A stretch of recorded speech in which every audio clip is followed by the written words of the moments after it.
సంస్థాగత నిబద్ధతకు సంస్కృతిపై అవగాహనకు ప్రతీక కేంద్ర మంత్రివర్యులు శ్రీ భూపతిరాజు శ్రీనివాస వర్మ గారు వారిని మాట్లాడవలసిందిగా ప్రార్థన.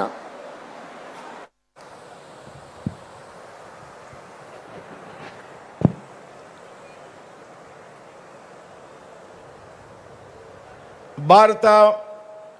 మాజీ ప్రధాని,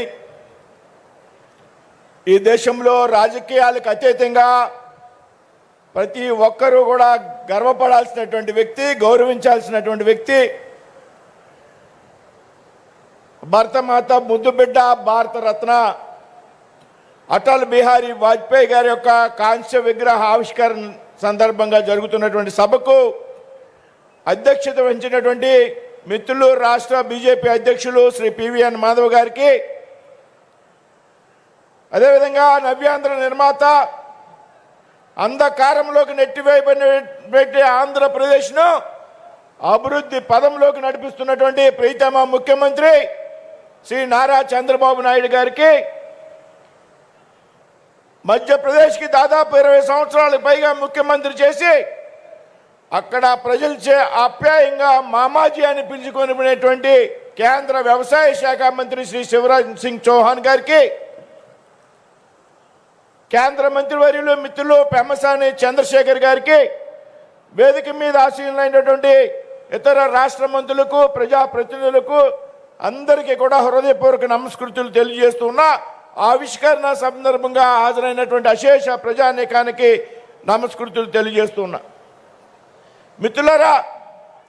ఇవాళ భారతదేశంలో అనేక అభివృద్ధి కార్యక్రమాలకు శ్రీకారం చుట్టి ఈవేళ అమలు చేస్తున్నటువంటి అనేక సంక్షేమ పథకాలకి ఆనాడే ఆలోచన చేసినటువంటి వ్యక్తి అటల్ బిహారీ వాజ్పేయి అని చెప్పడంలో ఏమాత్రం కూడా సందేహం లేదు. మిత్రులు,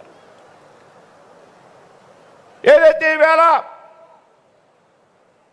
స్వజలధార పేరుతో ఆనాడు అటల్ బిహారీ వాజ్పేయి గారు ప్రారంభించినటువంటి పథకానికి ఈవేళ జల జీవన్ మిషన్ పేరుతో ఈ రాష్ట్రంలో, దేశంలో రక్షిత మంచినీరు పథకాన్ని పేదలకు అందించేటువంటి కార్యక్రమం కొనసాగుతూ ఉంది. మిత్రులారా, అదేవిధంగా ఈవేళ ఏదైతే ప్రధానమంత్రి ఆవాస్ యోజన పథకం ద్వారా రాష్ట్రంలో, కేంద్రంలో ఉన్నటువంటి ప్రజలకు గృహ నిర్మాణ వసతి కల్పిస్తూ ఉన్నారో, ఆనాడే బాంబే కాలనీల పేరుతో పెద్ద ఎత్తున పేదలకు గృహాలు నిర్మించినటువంటి వ్యక్తి అటల్ బిహారీ వాజ్పేయి. మిత్రులారా, అదేవిధంగా ఇవాళ రైతులకి ఆర్థిక భరోసా ఇస్తున్నటువంటి కేంద్రంలో నరేంద్ర మోడీ గారు, రాష్ట్రంలో చంద్రబాబు నాయుడు గారి ఆధ్వర్యంలో ఉన్నటువంటి ఏదైతే ప్రధానమంత్రి కిసాన్ సమ్మాన్ యోజన పథకం ఉన్నదో, ఆ రోజే కిసాన్ క్రెడిట్ కార్డుల పేరుతో రైతులకి ఆర్థిక భరోసా కలిగించినటువంటి వ్యక్తి అటల్ బిహారీ వాజ్పేయి గారు అనేటువంటిలో ఏమాత్రం కూడా అనుమానం లేదు. మిత్రులారా, అదేవిధంగా ఈ దేశంలో రైలు కనెక్టివిటీ విషయంలో, రోడ్డు కనెక్టివిటీ విషయంలో, ఎయిర్ కనెక్టివిటీ విషయంలో కూడా క్రియాశీలకమైనటువంటి పాత్ర పోషించి ఆఖరికి నదుల అనుసంధానం కోసం కూడా ఒక ప్రత్యేకమైనటువంటి టాస్క్ ఫోర్స్ని ఏర్పాటు చేసినటువంటి వ్యక్తి ఆనాడు ప్రధానిగా ఉన్నటువంటి అటల్ బిహారీ వాజ్పేయి గారు. కార్గిల్ యుద్ధ సమయంలో ఆయన తీసుకున్నటువంటి చొరవ, అటల్ బిహారీ వాజ్పేయి గారి శాంతి కాముకుడు, లాహోర్ బస్సు యాత్ర ద్వారా స్నేహస్తం అందిస్తే పాకిస్తాన్కి, కార్గిల్లో పాకిస్తాన్ సైన్యం చొరబెడితే త్రిప్పి కొట్టిన తన సత్తాన్ని చూపెట్టినటువంటి వ్యక్తి అటల్ బిహారీ వాజ్పేయి గారు. ఆ సందర్భంలో ఆయన చూపినటువంటి నిబద్ధత, ఆయన చూపెట్టినటువంటి దౌత్యనీతి ఏదైతే ఉందో ప్రపంచంలో ఉన్నటువంటి అన్ని దేశాలతో కూడా కొనియాడబడింది అనేటువంటి విషయాన్ని సందర్భంగా స్పష్టం చేస్తున్నాను. మిత్రులారా, ఏదైతే 1984లో శ్రీమతి ఇందిరాగాంధీ గారి మరణించినప్పుడు ఆ సానుభూతి భవనాల్లో కేవలం భారతీయ జనతా పార్టీ 2 సీట్లకి పరిమితమైతే ఆనాడు అఖిల భారత అధ్యక్షుడిగా ఉన్నటువంటి వాజ్పేయి గారు సైతం ఎన్నికల్లో ఓడిపోతే అటువంటి కష్ట సమయంలో కార్యకర్తలకి దశ నిర్దేశం చేసి రాబోయేటువంటి పార్టీలో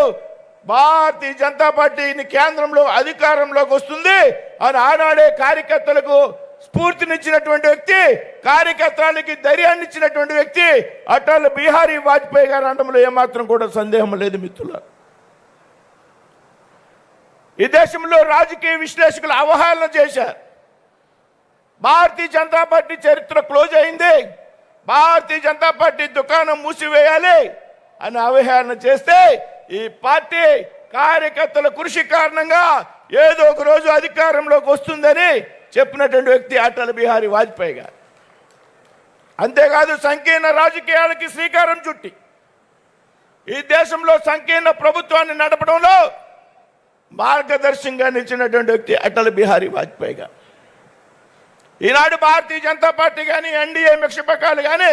దాదాపు 21 రాష్ట్రాలు అధికారంలో ఉన్నాయి అంటే ఆనాడు అటల్ బిహారీ వాజ్పేయి గారు చేసినటువంటి సంకీర్ణ రాజకీయాలు, ఆనాడు భారతీయ జనతా పార్టీ కార్యకర్తల్లో ఆయన నింపినటువంటి ఉత్సాహం. అంతేకాదు మిత్రులారా, ఇవాళ అనేక రాష్ట్రాల్లో ఇవాళ ముఖ్యమంత్రులుగా సామాన్య కార్యకర్తలు, ఇవాళ దేశంలో కేంద్ర మంత్రులుగా అనేక మంది సామాన్య కార్యకర్తలు, రాష్ట్రంలో రాష్ట్ర మంత్రులుగా సామాన్య కార్యకర్తలు, అనేక మంది ప్రజాప్రతినిధులుగా సామాన్య కార్యకర్తలు ఎన్నిక కానిపడ్డారు, నియమించబడ్డారు అంటే ఆనాడు కార్యకర్తలకి అటల్ బిహారీ వాజ్పేయి గారు ఇచ్చినటువంటి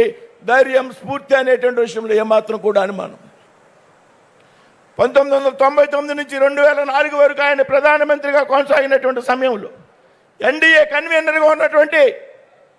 గౌరవ ముఖ్యమంత్రి చంద్రబాబు నాయుడు గారు ఇచ్చినటువంటి ప్రోత్సాహంతో ఈ రాష్ట్రంలో, కేంద్రంలో అనేక అభివృద్ధి కార్యక్రమాలకు శ్రీకారం చుట్టారనేటువంటి విషయాన్ని సందర్భంగా గుర్తు చేస్తూ, ఆనాడు వాజ్పేయి చంద్రబాబు నాయకత్వంలో రాష్ట్రం అభివృద్ధి చెందితే ఈనాడు మోడీ గారు, చంద్రబాబు నాయుడు గారు, పవన్ కళ్యాణ్ గారు, లోకేష్ గారి నాయకత్వంలో రాష్ట్రంలో అభివృద్ధి పదంలో ప్రయాణిస్తూ ఉందనేటువంటి విషయాన్ని స్పష్టం చేస్తూ ఉన్నాం మిత్రులారా. ఏదైతే పేద వర్గాల యొక్క ఆలోచన ఈనాడు అమలవుతున్నటువంటి సంక్షేమ పథకాలకు ఆనాడే ఆలోచించి పేదల యొక్క ఆకలి తీర్చాలి అనేటువంటి విషయంతో అంత్యోదయ యోజన పేరుతో, అన్నపూర్ణ యోజన పేరుతో పెద్ద ఎత్తున సంక్షేమ పథకాలకు శ్రీకారం చుట్టినటువంటి వ్యక్తి.